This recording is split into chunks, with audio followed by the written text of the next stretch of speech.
The maintenance of aircraft essentially means the inspection, overhaul, and repair of aircraft, including the replacement of parts. The purpose of maintenance is to ensure that the aircraft remains airworthy throughout its operational life. Although maintenance requirements vary for different types of aircraft, experts say that most aircraft need some type of preventive maintenance every 25 hours or less of flying time, and minor maintenance at least every 100 hours. This is where we turn our attention on this edition of the program. Hello and welcome to Vision This Week on Channels Television. I'm Bukola Joe Oketumbi.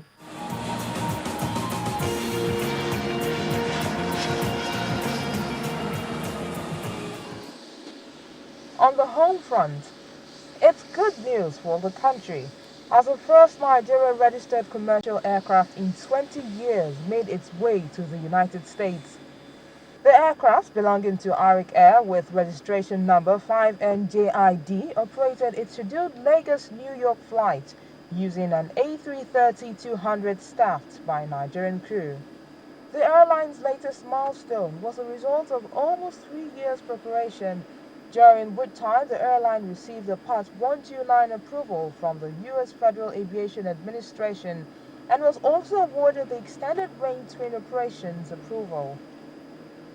Arik Air commenced direct flight operations from Lagos to New York in November 2009 using its foreign-registered A340-500 aircraft operated by Highfly of Portugal. Following the redeployment of the Commissioner of the Accident Investigation Bureau (AIB), Captain Mukhtar Usman, to the Nigerian Civil Aviation Authority (NCAA) by the federal government, the AIB boss has handed over to his successor, Engineer Felix Abali. The outgoing commissioner asked for the support of all staff and industry players for the new helmsman. Abali, before the latest appointment, had worked as a staff of the Federal Aviation Administration (FAA) in the United States and was the immediate director of licensing at the Nigerian Civil Aviation Authority (NCAA).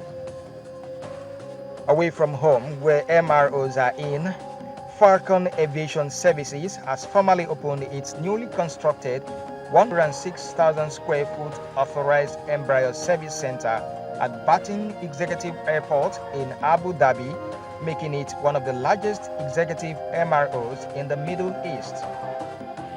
Falcon Aviation Services were first appointed as an embryo authorized executive service center in 2009, providing line maintenance support for the Legacy 600 and the first service center in the Middle East to support the Lineage 1000 in 2009.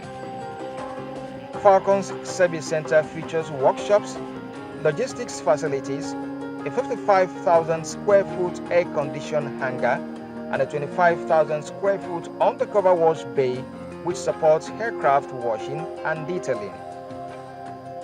The first floor consists of a 3,000 square foot environmentally controlled parts warehouse, CAMO office, training facilities, quality compliance and safety department and management offices. In the final stages of the completion is the additional of a dedicated customer lounge with internet, TV, and office facilities to allow clients to work or relax while their aircraft is in maintenance.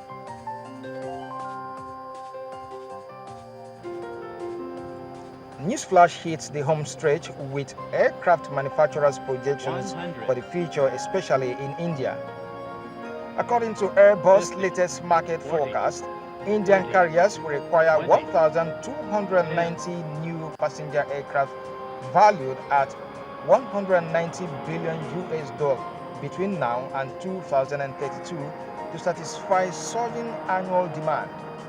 Boeing forecast India needs 1,600 new aircraft worth $205 billion over the next 20 years.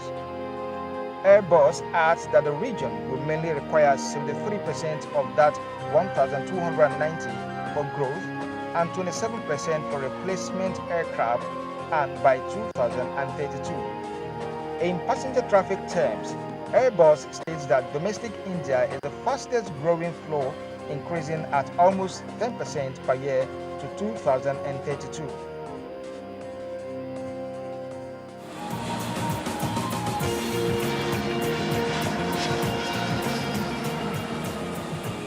Aviation This Week pauses here and we'll be back in a moment.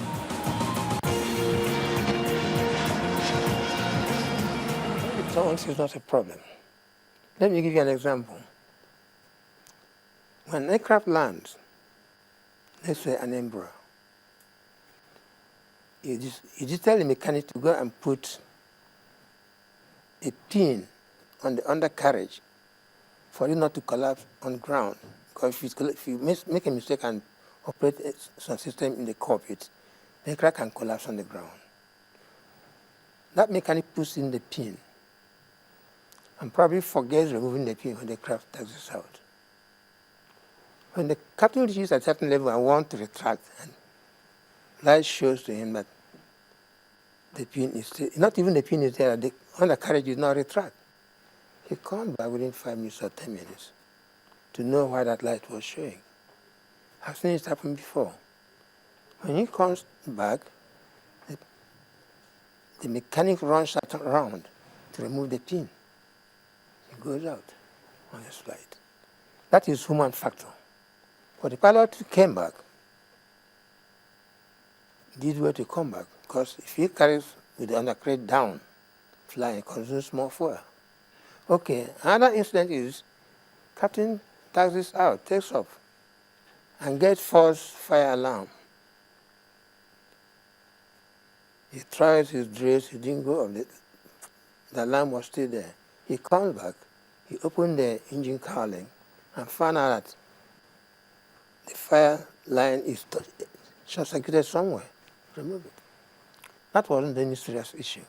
But the pilot did well to come back to confirm what happened. But that people make so much noise on air returns, she say, okay, that is good, precautionary measure.